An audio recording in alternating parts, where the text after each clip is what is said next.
Find flow in everything you do. How to turn work and free time into spaces for growth. We are what we repeatedly do. Excellence, then, is not an act but a habit. Aristotle. Going with the flow. Imagine you are skiing down one of your favorite slopes. Powdery snow flies up on both sides of you like white sand. Conditions are perfect. You are entirely focused on skiing as well as you can.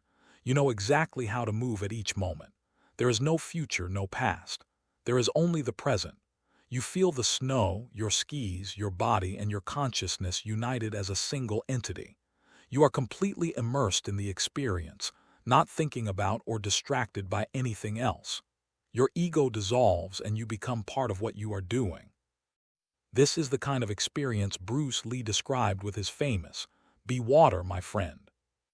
We've all felt our sense of time vanish when we lose ourselves in an activity we enjoy. We start cooking and before we know it, several hours have passed. We spend an afternoon with a book and forget about the world going by until we notice the sunset and realize we haven't eaten dinner. We go surfing and don't realize how many hours we have spent in the water until the next day, when our muscles ache. The opposite can also happen. When we have to complete a task we don't want to do, every minute feels like a lifetime and we can't stop looking at our watch. As the quip attributed to Einstein goes, put your hand on a hot stove for a minute and it seems like an hour. Sit with a pretty girl for an hour and it seems like a minute. That is relativity. The funny thing is that someone else might really enjoy the same task, but we want to finish as quickly as possible. What makes us enjoy doing something so much that we forget about whatever worries we might have while we do it? When are we happiest? These questions can help us discover our Ikigai. The power of flow. These questions are also at the heart of psychologist Mihaly Csikszentmihalyi's research into the experience of being completely immersed in what we are doing. Csikszentmihalyi called this state flow, and described it as the pleasure, delight, creativity, and process when we are completely immersed in life. There is no magic recipe for finding happiness, for living according to your Ikigai. But one key ingredient is the ability to reach this state of flow, and through this state, to have an optimal experience. In order to achieve this optimal experience, we have to focus on increasing the time we spend on activities that bring us to this state of flow, rather than allowing ourselves to get caught up in activities that offer immediate pleasure, like eating too much, abusing drugs or alcohol, or stuffing ourselves with chocolate in front of the TV. As Csikszentmihalyi asserts in his book Flow, The Psychology of Optimal Experience, flow is the state in which people are so involved in an activity that nothing else seems to matter. The experience itself is so enjoyable that people will do it even at great cost, for the sheer sake of doing it. It is not only creative professionals who require the high doses of concentration that promote flow. Most athletes, chess players, and engineers also spend much of their time on activities that bring them to this state. According to Csikszentmihalyi's research, a chess player feels the same way upon entering a state of flow as a mathematician working on a formula or a surgeon performing an operation. A professor of psychology, Csikszentmihalyi analyzed data from people around the world and discovered that flow is the same among individuals of all ages and cultures. In New York and Okinawa, we all reach a state of flow in the same way. But what happens to our mind when we are in that state? When we flow, we are focused on a concrete task without any distractions. Our mind is in order. The opposite occurs when we try to do something while our mind is on other things. If you often find yourself losing focus while working on something you consider important, there are several strategies you can employ to increase your chances of achieving flow. The 7 conditions for achieving flow. According to researcher Owen Schaffer of DePaul University, the requirements for achieving flow are: knowing what to do, knowing how to do it, knowing how well you are doing, knowing where to go, where navigation is involved, perceiving significant challenges, perceiving significant skills, being free from distractions. Strategy 1. Choose a difficult task but not too difficult. Schaffer's model encourages us to take on tasks that we have a chance of completing, but that are slightly outside our comfort zone. Every task, sport, or job has a set of rules, and we need a set of skills to follow them. If the rules for completing a task or achieving a purpose are too basic relative to our skill set, we will likely get bored. Activities that are too easy lead to apathy. If, on the other hand, we assign ourselves a task that is too difficult, we won't have the skills to complete it and will almost certainly give up and feel frustrated to boot. The ideal is to find a middle path, something aligned with our abilities but just a bit of a stretch, so we experience it as a challenge. This is what Ernest Hemingway meant when he said, "Sometimes I write better than I can." We want to see challenges through to the end because we enjoy the feeling of pushing ourselves. Bertrand Russell expressed a similar idea when he said, "To be able to concentrate for a considerable amount of time is essential to difficult achievement." If you're a graphic designer, learn a new software program for your next project. If you're a programmer, use a new programming language.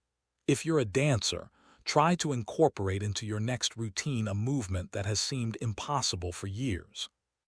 Add a little something extra, something that takes you out of your comfort zone. Even doing something as simple as reading means following certain rules, having certain abilities and knowledge. If we set out to read a book on quantum mechanics for specialists in physics without being specialists in physics ourselves, we'll probably give up after a few minutes. On the other end of the spectrum, if we already know everything a book has to tell us, we'll get bored right away. However, if the book is appropriate to our knowledge and abilities and builds on what we already know, we'll immerse ourselves in our reading and time will flow. This pleasure and satisfaction are evidence that we are in tune with our Ikigai. Easy boredom. Challenging flow. Beyond our abilities, anxiety. Strategy 2. Have a clear, concrete objective. Video games, played in moderation, board games, and sports are great ways to achieve flow because the objective tends to be very clear. Beat your rival or your own record while following a set of explicitly defined rules. Unfortunately, the objective isn't quite as clear in most situations. According to a study by Boston Consulting Group, when asked about their bosses, the #1 complaint of employees at multinational corporations is that they don't communicate the team's mission clearly, and that, as a result, the employees don't know what their objectives are. What often happens, especially in big companies, is that the executives get lost in the details of obsessive planning, creating strategies to hide the fact that they don't have a clear objective. It's like heading out to sea with a map but no destination. It is much more important to have a compass pointing to a concrete objective than to have a map. Joy Ito, director of the MIT Media Lab, encourages us to use the principle of compass over maps as a tool to navigate our world of uncertainty. In the book Whiplash, How to Survive Our Faster Future, he and Jeff Howe write, in an increasingly unpredictable world moving ever more quickly, a detailed map may lead you deep into the woods at an unnecessarily high cost. A good compass, though, will always take you where you need to go. It doesn't mean that you should start your journey without any idea where you're going. What it does mean is understanding that, while the path to your goal may not be straight, you'll finish faster and more efficiently than you would have if you had trudged along a pre-planned route. In business, the creative professions and education alike, it's important to reflect on what we hope to achieve before starting to work, study, or make something. We should ask ourselves questions such as, what is my objective for today's session in the studio? How many words am I going to write today for the article coming out next month? What is my team's mission? How fast will I set the metronome tomorrow in order to play that sonata at an allegro tempo by the end of the week? Having a clear objective is important in achieving flow, but we also have to know how to leave it behind when we get down to business. Once the journey has begun, we should keep this objective in mind without obsessing over it. When Olympic athletes compete for a gold medal, they can't stop to think how pretty the medal is. They have to be present in the moment. They have to flow. If they lose focus for a second, thinking how proud they'll be to show the medal to their parents, they'll almost certainly commit an error at a critical moment and will not win the competition. One common example of this is writer's block. Imagine that a writer has to finish a novel in 3 months. The objective is clear. The problem is that the writer can't stop obsessing over it. Every day she wakes up thinking, I have to write that novel. And every day she sets about reading the newspaper and cleaning the house. Every evening she feels frustrated and promises she'll get to work the next day. Days, weeks, and months pass, and the writer still hasn't gotten anything down on the page, when all it would have taken was to sit down and get that first word out, then the second. To flow with the project, expressing her Ikigai. As soon as you take these first small steps, your anxiety will disappear and you will achieve a pleasant flow in the activity you're doing. Getting back to Albert Einstein, a happy man is too satisfied with the present to dwell on the future. One vague objective. When your objective is vague, the results are generally negative. Outcome: confusion, time and energy wasted on meaningless tasks. Mental state: mental block. 2. Clearly defined objective and a focus on process. When you have a clearly defined objective and a focus on process, the outcomes are highly positive and lead to productive work. Outcome: flow. Mental state: flow. 3. Obsessive desire to achieve a goal while ignoring process. When you have an obsessive desire to achieve a goal while ignoring the process, this fixation can be counterproductive. Outcome: fixation on the objective rather than getting down to business. Mental state: mental block. Strategy 3. Concentrate on a single task.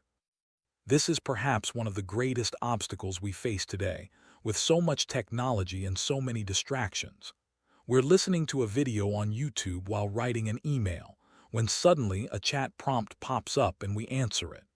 Then our smartphone vibrates in our pocket. Just as soon as we respond to that message, we're back at our computer, logging on to Facebook.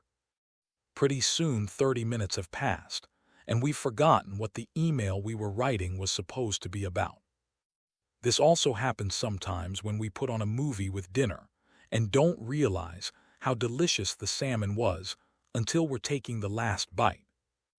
We often think that combining tasks will save us time, but scientific evidence shows that it has the opposite effect.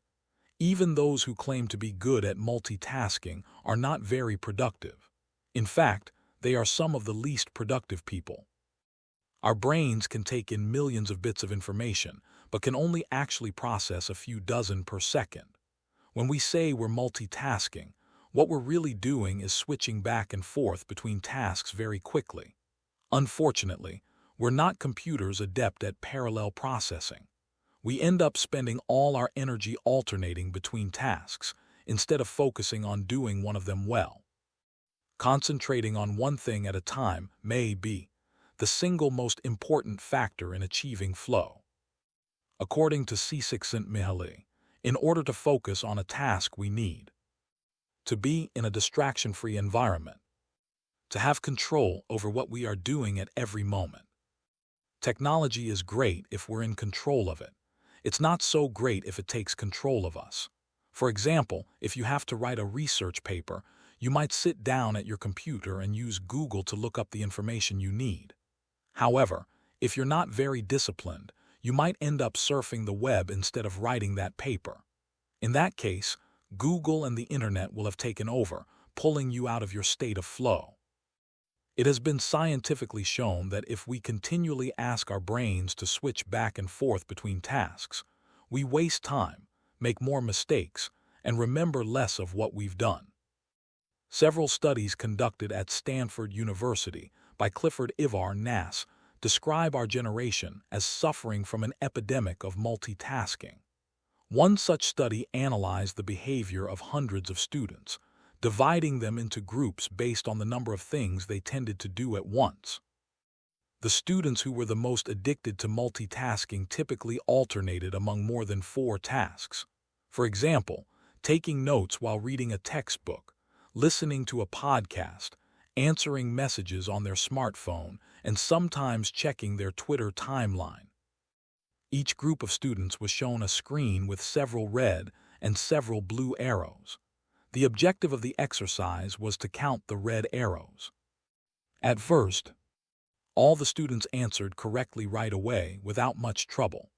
As the number of blue arrows increased, the number of red arrows stayed the same. Only their position changed. However, the students accustomed to multitasking had serious trouble counting the red arrows in the time allotted, or as quickly as the students who did not habitually multitask, for one very simple reason. They got distracted by the blue arrows. Their brains were trained to pay attention to every stimulus, regardless of its importance, while the brains of the other students were trained to focus on a single task, in this case, counting the red arrows and ignoring the blue ones. Other studies indicate that working on several things at once lowers our productivity by at least 60% and our IQ by more than 10 points. One study funded by the Swedish Council for Working Life and Social Research found that a sample group of more than 4,000 young adults between the ages of 20 and 24 who were addicted to their smartphones got less sleep, felt less connected to their community at school, and were more likely to show signs of depression. Focusing on a single task makes achieving a state of flow more likely and increases productivity, while multitasking makes flow impossible and decreases productivity by 60%, though it doesn't seem to.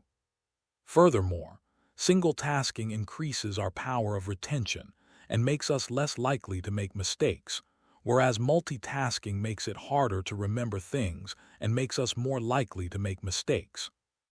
Finally, concentrating helps us feel calm and in control, causes us to be more considerate by paying attention to those around us, and increases creativity.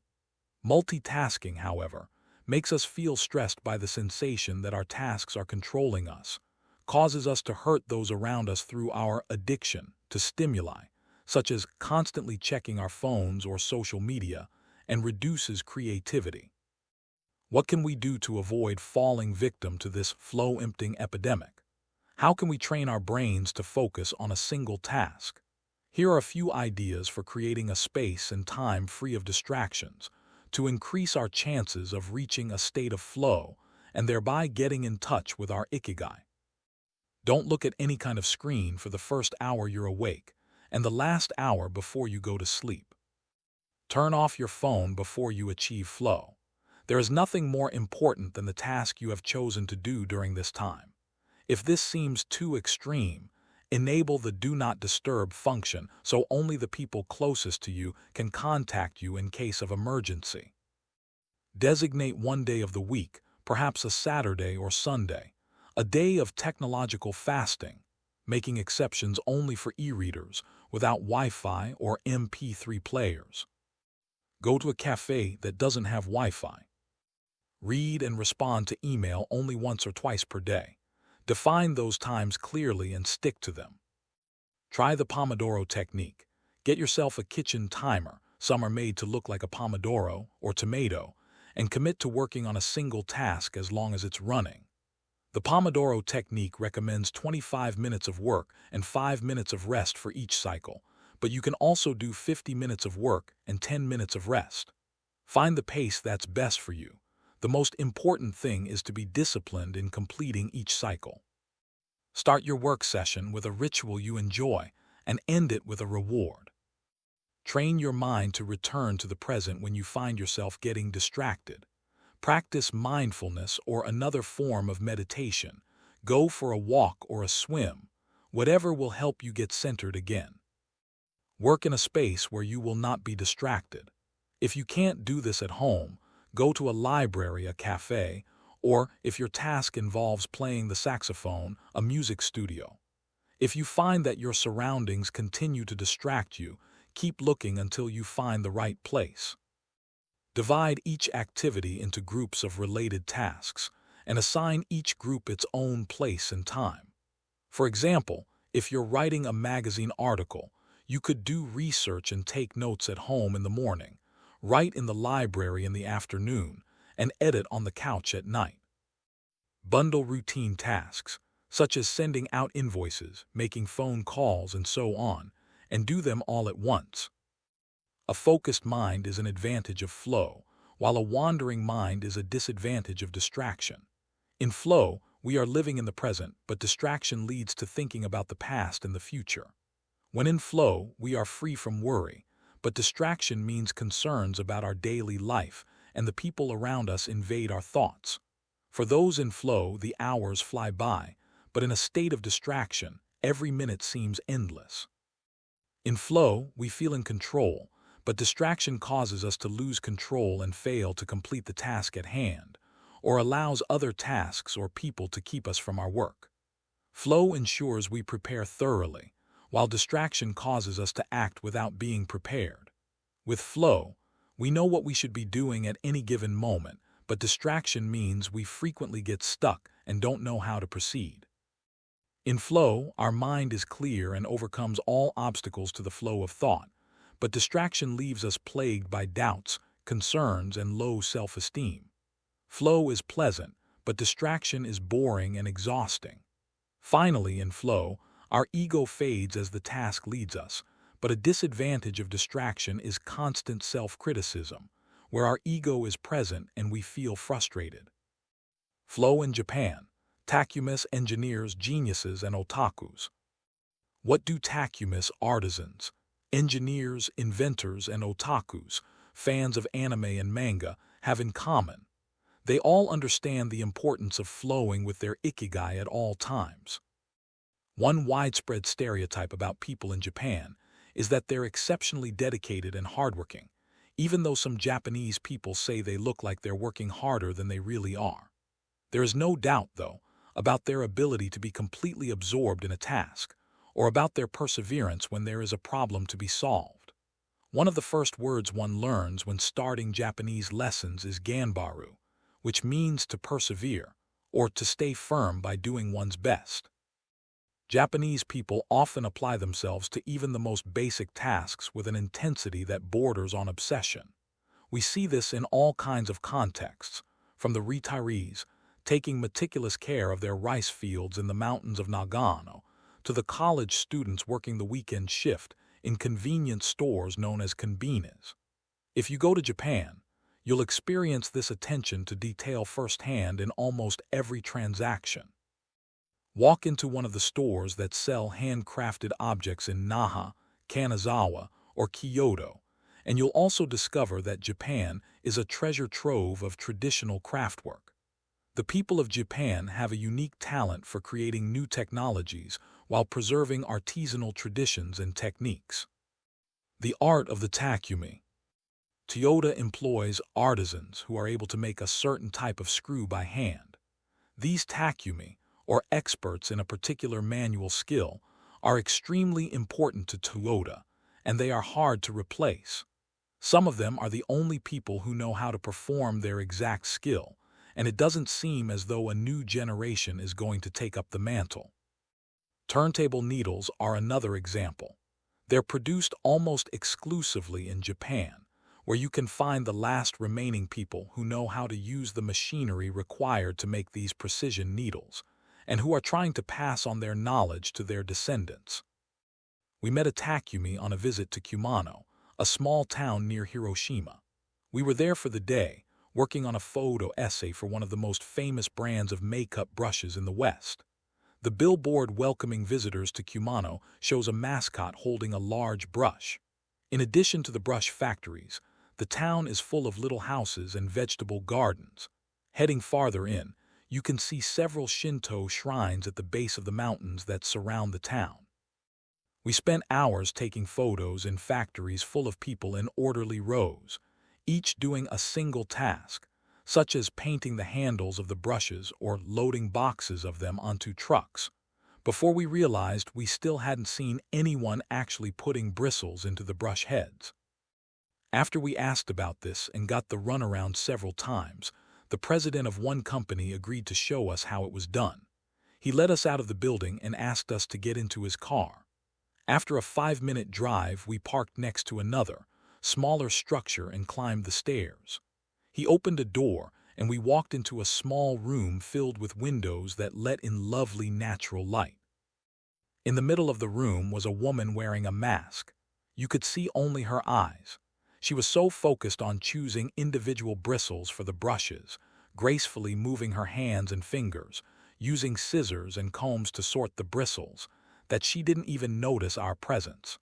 Her movements were so quick it was hard to tell what she was doing. The president of the company interrupted her to let her know that we'd be taking photos as she worked. We couldn't see her mouth, but the glint in her eye and the cheerful inflection in her speech let us know she was smiling. She looked happy and proud talking about her work and responsibilities. We had to use extremely fast shutter speeds to capture her movements. Her hands danced and flowed in concert with her tools and the bristles she was sorting. The president told us that this takumi was one of the most important people in the company, even though she was hidden away in a separate building. Every bristle of every brush the company made pass through her hands. Steve Jobs in Japan. Apple co-founder Steve Jobs was a big fan of Japan. Not only did he visit the Sony factories in the 1980s and adopt many of their methods when he founded Apple, he was also captivated by the simplicity and quality of Japanese porcelain in Kyoto. It was not, however, an artisan from Kyoto who won Steve Jobs' devotion, but rather a takumi from Toyama named Yukio Shakanaga, who used a technique called etchusito-yaki, known by only a few. On a visit to Kyoto, Jobs heard of an exhibition of Shakanaga's work. He immediately understood that there was something special about Shakanaga's porcelain. As a matter of fact, he bought several cups, vases, and plates and went back to the show 3 times that week. Jobs returned to Kyoto several times over the course of his life in search of inspiration, and ended up meeting Shakanaga in person. It is said that Jobs had many questions for him, almost all of them about the fabrication process and the type of porcelain he used. Shakanaga explained that he used white porcelain he extracted himself from mountains in the Toyama prefecture, making him the only artist of his ilk familiar with the fabrication process of porcelain objects from their origins in the mountains to their final form, an authentic takumi. Jobs was so impressed that he considered going to Toyama to see the mountain where Shakanaga got his porcelain, but thought better of it when he heard that it was more than 4 hours by train from Kyoto. In an interview after Jobs' death, Shakanaga said he was very proud that his work had been appreciated by the man who created the iPhone. He added that Jobs' last purchase from him had been a set of 12 teacups. Jobs had asked for something special, a new style. To satisfy this request, Shakanaga made 150 teacups in the process of testing out new ideas. Of these, he chose the 12 best and sent them to the Jobs family. Ever since his first trip to Japan, Jobs was fascinated and inspired by the country's artisans, engineers especially at Sony, philosophy especially Zen, and cuisine especially sushi. Sophisticated simplicity. What do Japanese artisans, engineers, Zen philosophy, and cuisine have in common? Simplicity and attention to detail. It is not a lazy simplicity but a sophisticated one that searches out new frontiers, always taking the object, the body and mind, or the cuisine to the next level, according to one's Ikigai. As Csikszentmihalyi would say, the key is always having a meaningful challenge to overcome in order to maintain flow. The documentary Jiro Dreams of Sushi gives us another example of a takumi, this time in the kitchen. Its protagonist has been making sushi every day for more than 80 years and owns a small sushi restaurant near the Ginza subway station in Tokyo. He and his son go every day to the famous Tsukiji fish market and choose the best fish to bring back to the restaurant. In the documentary, we see one of Jiro's apprentices learning to make tamago, a thin, slightly sweet omelet. No matter how hard he tries, he can't get Jiro's approval. He keeps practicing for years until he finally does. Why does the apprentice refuse to give up? Doesn't he get bored cooking eggs every day? No, because making sushi is his ikigai too. Both Jiro and his son are culinary artists. They don't get bored when they cook, they achieve a state of flow. They enjoy themselves completely when they are in the kitchen. That is their happiness, their ikigai. They've learned to take pleasure in their work, to lose their sense of time. Beyond the close relationship between father and son, which helps them keep the challenge going each day, they also work in a quiet, peaceful environment that allows them to concentrate. Even after receiving a 3-star rating from Michelin, they never considered opening other locations or expanding the business. They serve just 10 patrons at a time at the bar of their small restaurant. Jiro's family isn't looking to make money. Instead, they value good working conditions and creating an environment in which they can flow while making the best sushi in the world. Jiro, like Yukio Shakanaga, begins his work at the source. He goes to the fish market to find the best tuna. Shakanaga goes to the mountains to find the best porcelain. When they get down to work, both become one with the object they are creating. This unity with the object that they reach in a state of flow takes on special meaning in Japan, where, according to Shintoism, forests, trees, and objects have a kami spirit or god within them. When someone, whether an artist, an engineer, or a chef, sets out to create something, his or her responsibility is to use nature to give it life, while respecting that nature at every moment. During this process, the artisan becomes one with the object and flows with it. An ironworker would say that metal has a life of its own, just as someone making ceramics would say that the clay does. The Japanese are skilled at bringing nature and technology together, not man versus nature, but rather a union of the two. The purity of Ghibli. There are those who say that the Shinto value of being connected with nature is vanishing. One of the harshest critics of this loss is another artist with a clearly defined ikigai, Hayao Miyazaki, the director of the animated films produced by Studio Ghibli. In nearly all his films we see humans, technology, fantasy, and nature in a state of conflict, and in the end, coming together. One of the most poignant metaphors in his film Spirited Away is an obese spirit covered in trash that represents the pollution of the rivers. In Miyazaki's films, forests have personalities, trees have feelings, and robots befriend birds. Considered a national treasure by the Japanese government, Miyazaki is an artist capable of becoming completely absorbed in his art. He uses a cell phone from the late 1990s, and he makes his entire team draw by hand.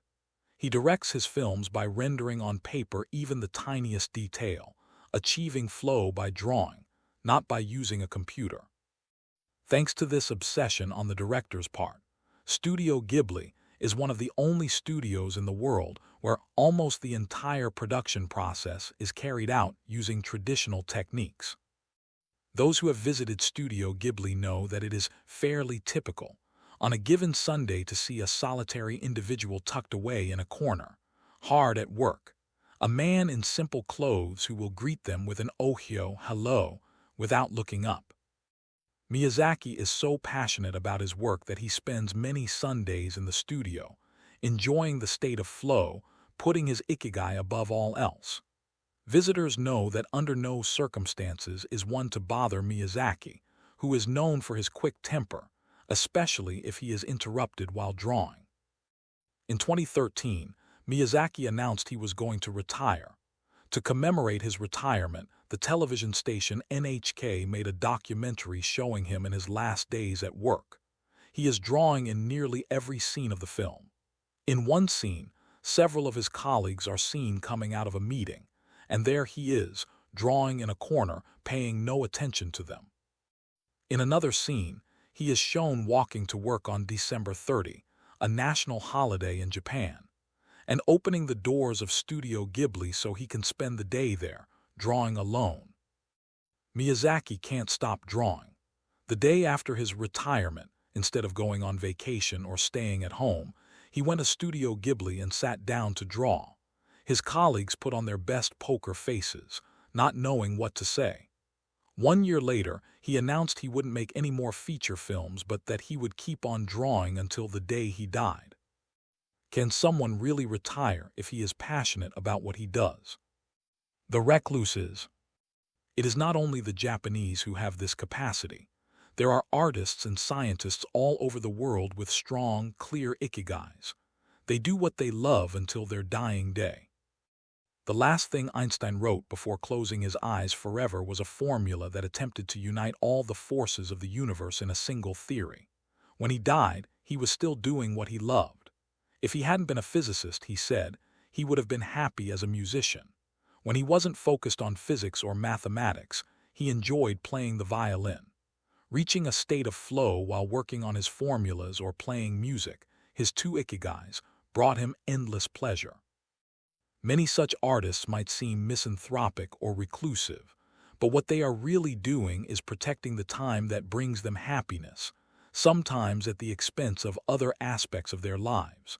They are outliers who apply the principles of flow to their lives to an extreme. Another example of this kind of artist is the novelist Haruki Murakami. He sees only a close circle of friends and appears in public in Japan only once every few years. Artists know how important it is to protect their space, control their environment, and be free of distractions if they want to flow with their ikigai. Microflow, enjoying mundane tasks. But what happens when we have to, say, do the laundry, mow the lawn, or attend to paperwork? Is there a way to make these mundane tasks enjoyable? Near the Shinjuku subway station, in one of the neural centers of Tokyo, there is a supermarket that still employs elevator operators. The elevators are fairly standard and could easily be operated by the customers, but the store prefers to provide the service of someone holding the door open for you, pushing the button for your floor, and bowing as you exit. If you ask around, you'll learn that there is one elevator operator who has been doing the same job since 2004. She is always smiling and enthusiastic about her work. How is she able to enjoy such a job? Doesn't she get bored doing something so repetitive? On closer inspection, it becomes clear that the elevator operator is not just pushing buttons, but is instead performing a whole sequence of movements. She begins by greeting the customers with a song-like salutation, followed by a bow and a welcoming wave of the hand. Then she presses the elevator button with a graceful movement, as though she is a geisha offering a client a cup of tea. Csikszentmihalyi calls this microflow. We've all been bored in a class or at a conference and started doodling to keep ourselves entertained, or whistled while painting a wall. If we're not truly being challenged, we get bored and add a layer of complexity to amuse ourselves. Our ability to turn routine tasks into moments of microflow, into something we enjoy, is key to our being happy, since we all have to do such tasks. Even Bill Gates washes the dishes every night. He says he enjoys it, that it helps him relax and clear his mind, and that he tries to do it a little better each day, following an established order or set of rules he's made for himself. Plates first, forks second, and so on. It's one of his daily moments of microflow.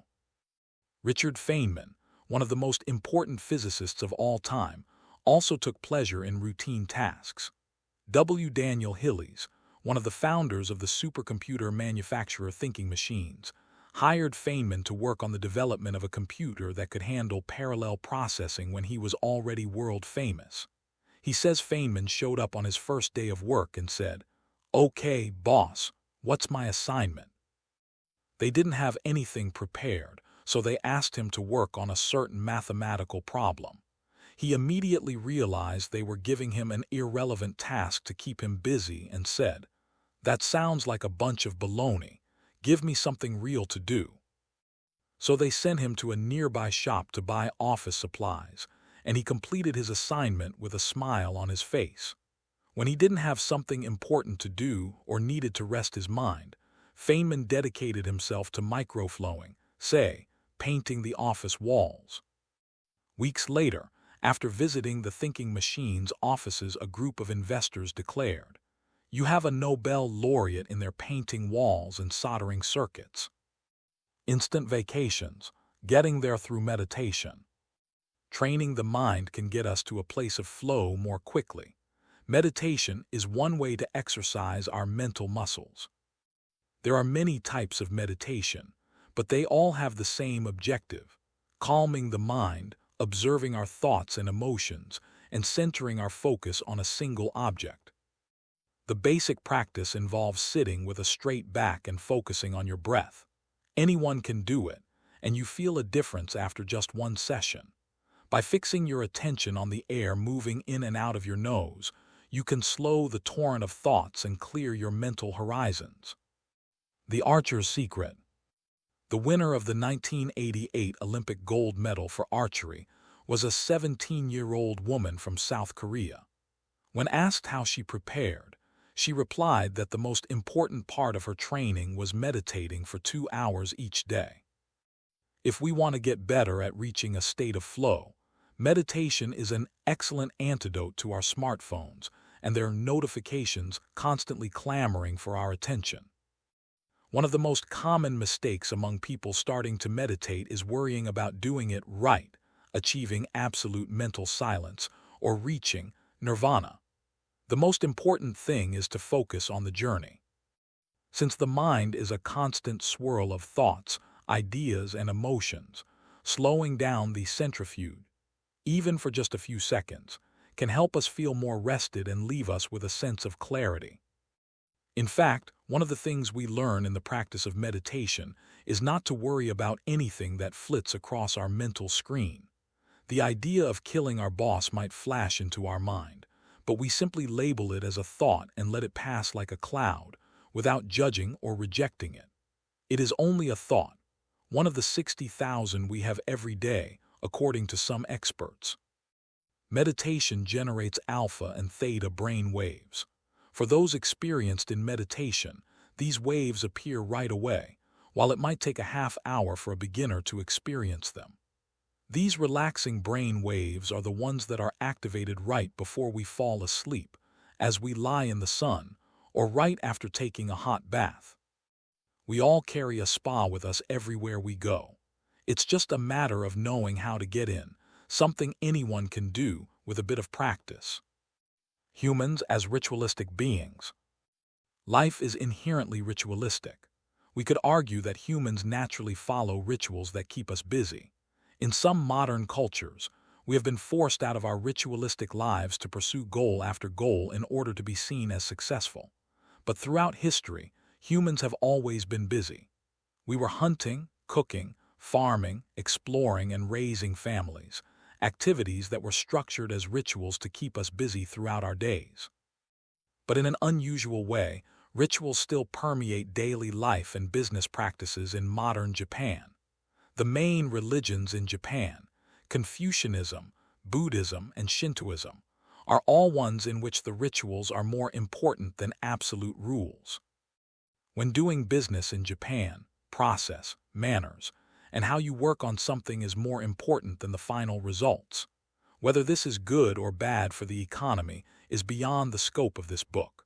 What is indisputable, though, is that finding flow in a ritualistic workplace is much easier than in one in which we are continually stressed out trying to achieve unclear goals set by our bosses. Rituals give us clear rules and objectives, which help us enter a state of flow. When we have only a big goal in front of us, we might feel lost or overwhelmed by it. Rituals help us by giving us the process, the sub-steps, on the path to achieving a goal. When confronted with a big goal, try to break it down into parts and then attack each part one by one. Focus on enjoying your daily rituals, using them as tools to enter a state of flow. Don't worry about the outcome, it will come naturally. Happiness is in the doing, not in the result. As a rule of thumb, remind yourself, rituals over goals.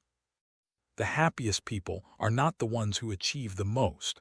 They are the ones who spend more time than others in a state of flow. Using flow to find your Ikigai. After reading this chapter, you should have a better idea of which activities in your life make you enter flow. Write all of them on a piece of paper, then ask yourself these questions. What do the activities that drive you to flow have in common? Why do those activities drive you to flow? For example, are all the activities you most like doing ones that you practice alone or with other people? Do you flow more when doing things that require you to move your body or just to think? In the answers to these questions, you might find the underlying Ikigai that drives your life. If you don't, then keep searching by going deeper into what you like by spending more of your time in the activities that make you flow. Also, try new things that are not on the list of what makes you flow but that are similar and that you are curious about. For example, if photography is something that drives you into flow, you could also try painting. You might even like it more. Or if you love snowboarding and have never tried surfing. Flow is mysterious. It is like a muscle. The more you train it, the more you will flow and the closer you will be to your Ikigai.